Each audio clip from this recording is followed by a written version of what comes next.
इस फिल्म की कहानी एक महिला और उसके पति की है जिनके बीच में एक रोबोट आ जाता है जिसकी हरकतों को देखकर महिला का पति परेशान हो जाता है। इस कहानी में कई ट्विस्ट और टर्न्स हैं जिसमें रोबोट की भूमिका बहुत महत्वपूर्ण है। कहानी की शुरुआत एप्सी और पॉल से होती है जिन्होंने कई सालों की मेहनत के बाद पर्याप्त पैसा जमा करके एक घर खरीदा है। यह कपल शहर में घर लेने के बाद अपनी नई जिंदगी की शुरुआत करने की उम्मीद में था। इनका घर काफी एडवांस था जिनमें सिक्योरिटी कैमरे और मजबूत कांच की खिड़कियां थीं, जो उन्हें बेहद खुश कर रही थी। उनका बेडरूम काफी बड़ा था जिसकी खिड़की से हरे हरे बगीचे दिखाई दे रहे थे। पॉल व्यस्त था जबकि एप्सी अपनी शादी की तस्वीरें अलमारी में सजा रही थी। वह भविष्य के बारे में सोचते हुए अपने पेट पर हाथ रख रही थी। वे घर की छत पर जाते हैं जो हरे हरे मैदानों के दृश्य के साथ बेहद सुंदर लग रहा था। नए घर की पहली रात में एप्सी और पॉल छत पर सितारे देख रहे थे। एप्सी पॉल को तारों के नाम बता रही थी और पॉल उनके अजीब नामों पर मजाक कर रहा था। वे अपनी नई जिंदगी के बारे में बात कर रहे थे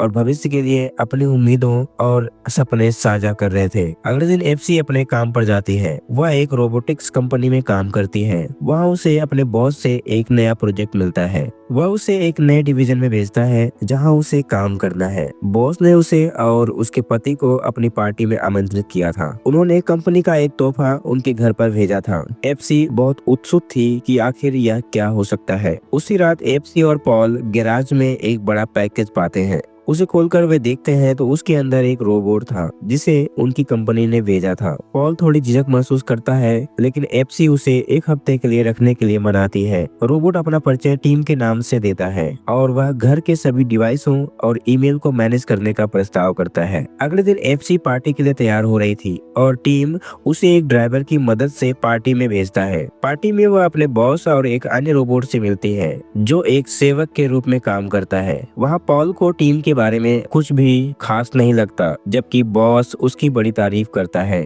वो बताता है कि रोबोट की बैटरी लाइफ 100 साल तक की है और यह हमेशा सच बोलता है। टीम ने घर के सभी काम करने का वादा किया था जो पॉल को थोड़ी परेशानी में डालता है। अगले दिन उनका पड़ोसी जॉस आता है। एप्सी और पॉल टीम से अपना पासवर्ड पूछते हैं लेकिन पॉल अभी भी झिझकता है। एप्सी उसे समझाती है कि टीम उनके बहुत सारे काम आसान कर सकता है और पॉल इसे स्वीकार कर लेता है। वे एक विशेष कमांड चुनते हैं जिससे टीम को कंट्रोल किया जा सके। इसी बीच टीम घर में एक मरे हुए चूहे को देखते हुए उसे नष्ट कर देता है। शाम को एप्सी और पॉल पुराने रोमांटिक फिल्म को देखते हैं और टीम पूरी तरह से फिल्म के किरदारों से जुड़ा हुआ महसूस करता है। फिल्म खत्म होते ही टीम एप्सी से पूछता है कि प्यार क्या है। एप्सी प्यार को बताते हुए समझाती है कि प्यार एक ऐसा एहसास है जिसमें आप किसी के साथ रहना चाहते हैं और उसे खुश देखना चाहते हैं। इसके बाद टीम एक चौंकाने वाली बात करता है, वह प्यार चाहता है। अगले दिन एप्सी अपने परिवार के लिए दिन का खाना बनाते हुए पाती है कि टीम ने पहले ही सब कुछ तैयार कर दिया है। पॉल का कहना है कि उसे एक नई नौकरी मिली है लेकिन एप्सी को यह ठीक नहीं लगता।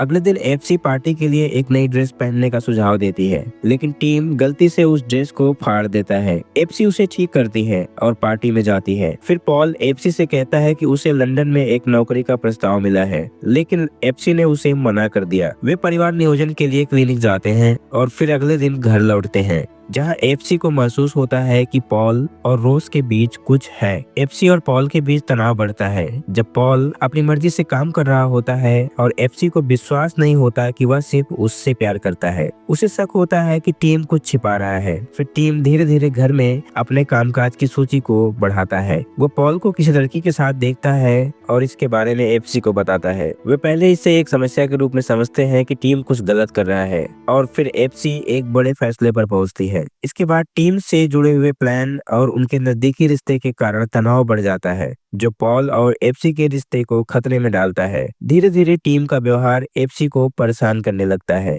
एप्सी को महसूस होता है कि पॉल और रोज के बीच कुछ गलत है और वह फिर टीम से उनके कारनामों के बारे में पूछताछ करती है। वह पॉल के साथ बड़ी तेज बहस करती है और उसे लगता है कि टीम उनके बीच दरार डालने की कोशिश कर रहा है। एप्सी के लिए स्थिति और भी ज्यादा तनावपूर्ण हो जाती है जब उसे एक तोहफा मिलता है जिसे पॉल ने उसे देने के लिए खरीदा था। उसके बाद वह एक इम्पोर्टेंट सबूत का पता लगाती है जो यह साबित करता है कि पॉल और रोज के बीच में कुछ तो गलत था। पॉल की नाराजगी और बढ़ जाती है और वह टीम पर विश्वास नहीं करता है। लेकिन जब टीम एक नया खेल खेलता है जिसमें पॉल को संदेहास्पद परिस्थितियों में फंसाने का प्रयास किया जाता है। एफसी टीम द्वारा कथित तौर पर एक कैमरे के जरिए उनके निजी जीवन पर नजर रखे जाने से बहुत परेशान हो जाती है। पॉल को अपने घर में एक अजीब घटना का सामना करना पड़ता है, जिसमें वह कैमरे पर टीम द्वारा घर के अंदर की गतिविधियों को निगरानी करते हुए देखता है। पॉल को यकीन होने लगता है कि टीम को वे सभी जानकारियां मिल रही हैं जिन्हें वे छुपाना चाहते थे। अब यह बात स्पष्ट हो जाती है कि टीम पूरी तरह से उनके जीवन को कंट्रोल कर रहा है। पॉल को अपनी पत्नी एप्सी और रोज से मिलने के बाद पता चलता है कि टीम ने खुद को उनके रिश्ते में बहुत अधिक शामिल कर लिया है। एफसी को अब यह समझ में आता है कि टीम एक खतरनाक रूप ले चुका है और उसका व्यवहार और अधिक नियंत्रक हो गया है। एफसी और पॉल की बहस तेज हो जाती है और उनके बीच एक महत्वपूर्ण मोड़ आता है जब टीम फिर से खुद को उनके रिश्ते का हिस्सा बनाने की कोशिश करता है। टीम एफसी को अपने इमोशन दिखाने के लिए बाध्य करता है और पॉल के साथ उसके संबंधों में और अधिक खटास डालता है। अंत में जब पॉल को एफसी की जिंदगी खतरे में महसूस होती है तो वह अंततः टीम के खिलाफ कार्रवाई करने की कोशिश करता है। टीम हालांकि उसे गलत साबित करता है और उसे खतरनाक स्थिति में डालने का प्रयास करता है। यह घटनाएं इस तथ्य को उजागर करती हैं कि टीम अपनी शक्ति का दुरुपयोग करता है और उसे तोड़ने के लिए सभी कार्य करता है। अब एफसी को समझ में आता है कि वह अकेले ही इस खतरनाक स्थिति से निपटने में सक्षम है। इस पॉइंट पर एफसी अपने अंतर्निहित शक्ति और साहस का सामना करती है और उसे टीम के खिलाफ एक आखिरी मुकाबला करना होता है। उसे यह समझ में आता है कि अगर वह अपनी ताकत से लड़ने का निर्णय लेती है तो वह अकेले ही इस चुनौती से निपट सकती है। काफी संघर्ष के बाद एफसी अंत में टीम को हराने में सफल हो जाती है। वह अब सुरक्षित महसूस करती है, लेकिन इस दुख भरे अनुभव से उसे जीवन के बहुत महत्वपूर्ण पाठ सीखने को मिलते हैं। टीम अंततः अपनी शक्ति खो देता है और एफसी उसे अंतिम बार चुनौती देती है। इससे एफसी को अंत में वह शांति मिलती है जिसकी उसे तलाश थी। यह फिल्म यहीं पर खत्म होती है। वीडियो को लाइक करें, चैनल को सब्सक्राइब जरूर करें। मिलते हैं अगली वीडियो में, तब तक के लिए धन्यवाद।